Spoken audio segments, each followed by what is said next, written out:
Once upon a time. So begin many of the stories that we remember from childhood. They are words which tell us to get ready, which awaken our imaginations, wondering which story we are about to hear. They are words which have endless possibilities. They're also words which bring comfort, which make us curl up, settle in for a good tale. Of course, as we get older, our opening lines get slightly more complex, and I wonder which of these you might recognise. Hands up or shout out if you do, or just nod knowingly. It's up to you. I'll start with an easy one. Well, at least I think it's an easy one. A long time ago in a galaxy. There we go. I've got a choir. I'm literally preaching to the choir here. A long time ago. Star Wars. If you haven't seen Star Wars, please go and watch it over Christmas. It's epic. If you really hate it, Andy won't let you out at the end. If you love it, check out Andy's jumper. He's on the sound desk. Ooh, here's one from a film. Whenever I get gloomy with the state of the world, I think about the arrivals gate at Heathrow Airport. It's a Christmas classic. Love Actually, yes, well done. It was the best of times. It was the worst of times. Tale of Two Cities. All children, except one, grow up. The choir are very on form tonight. Well done, yes, Peter Pan. Christmas won't be Christmas without any presents, grumbled Joe. Little Women. Our Christmas presents are still in their packaging, so thankfully Christmas will still be Christmas, even without any presents. I have to say, Joe was wrong. But there we go. John has his own memorable opening phrase, in the beginning. Like once upon a time, it is a phrase that's full of promise. But it's not a phrase that John invented. It echoes the very first words of the Bible, takes us right back to the blank page at the start of creation, back before time, back to the very beginnings of imagination, the very first story. And this echo is intentional. In Genesis, God speaks the world into being. And here, John is describing that word, that speech of God, the word that was there from the beginning. But this word did not only tell stories that sparked the imagination, this word told stories that sparked reality itself into being. This word spoke life and light into existence. This word spoke the story of creation, the story of the universe, the story of each and every one of us. John's Gospel begins on such an enormous scale, taking us right back to the start of all things. And then, with a bump, he brings us straight back down to earth. There was a man sent from God whose name was John. We have moved in one short sentence from the cosmic to the personal, from the creation of time and space to one particular person at one particular time and place. If we were watching this on a film, it would be where the grand sweeping director's panorama zooms right in down to a close-up on someone's face.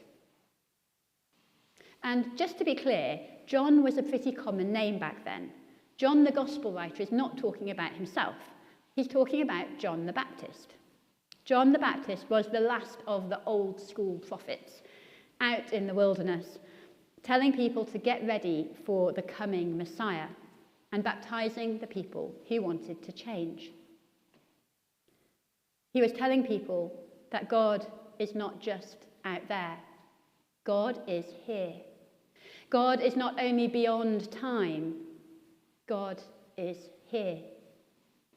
God is not only awesome and majestic and powerful, God is here as one of us.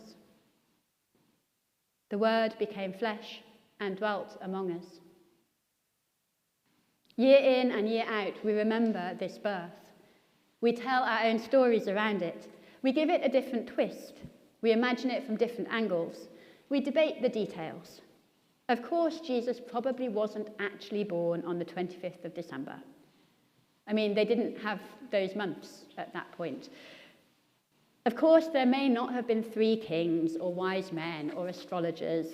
We just know that there were 3 gifts. And yes, Mary may not have actually ridden on a donkey. The Bible doesn't actually mention that. We just like singing about it. And Joseph and Mary were probably squeezed in with the animals by their extended family, not given a stable on a hillside on their own. We tell the Christmas story in so many ways. And as we tell the story, we write it into our own lives too. We have first Christmases and last Christmases. We might have the Christmas that the oven broke. I don't know if any of you have had that one.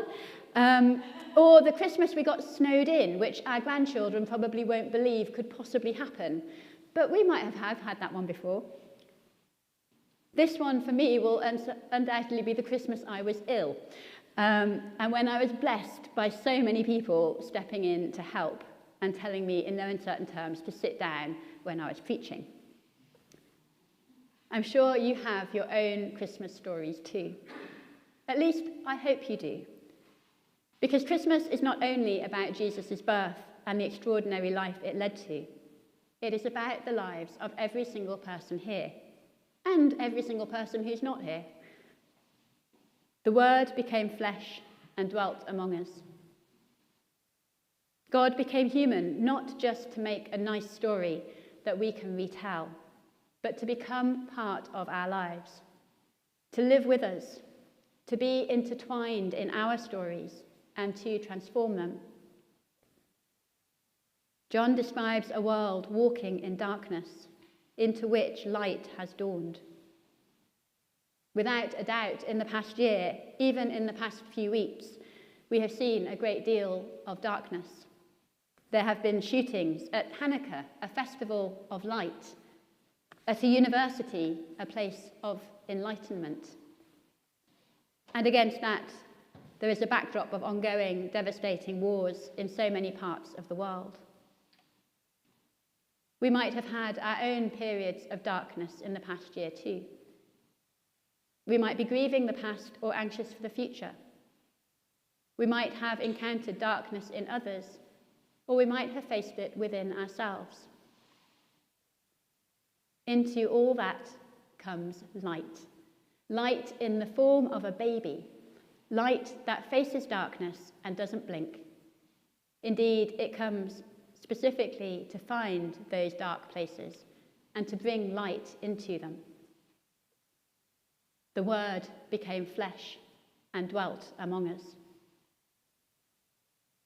God was not born in a palace, but squeezed in with the animals. God was not welcomed by the powers that be, but by shepherds who had a pretty rough reputation. Apologies to any shepherds here tonight. God was not born to parents who had a perfect plan, but to a couple who trusted him and who ended up as refugees with a newborn. God was not born into an Instagram perfect image of humanity. He was born to real people in a real place and a real time. And whilst that time and place might seem a little distant from Bagshot 2025, God is still present with us. He still dwells with us. The Christmas story is a story about one who is perfect, but it is not a story about perfection. It is about God entering into the reality of our messy lives and slowly transforming them. It is about our story becoming bound up with God's story.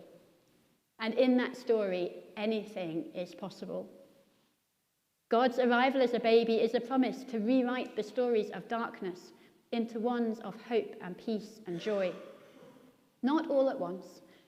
and perhaps not as quickly as we might like. But bit by bit, the light will prevail over the darkness. In the beginning was the Word, and the Word was God, and the Word was with God. What has come into being in him was life, and the life was the light of all people. At Christmas, between and beyond all the candles and tree lights and glitter, we catch a glimpse of the true light, and we welcome that life and light once again into our lives. We hope and we wonder what story we will be part of, and we go inspired to live a better story, a story filled with grace and truth. We are reminded at Christmas that anything is indeed possible with God, if only we will let God write the story of his word into our lives.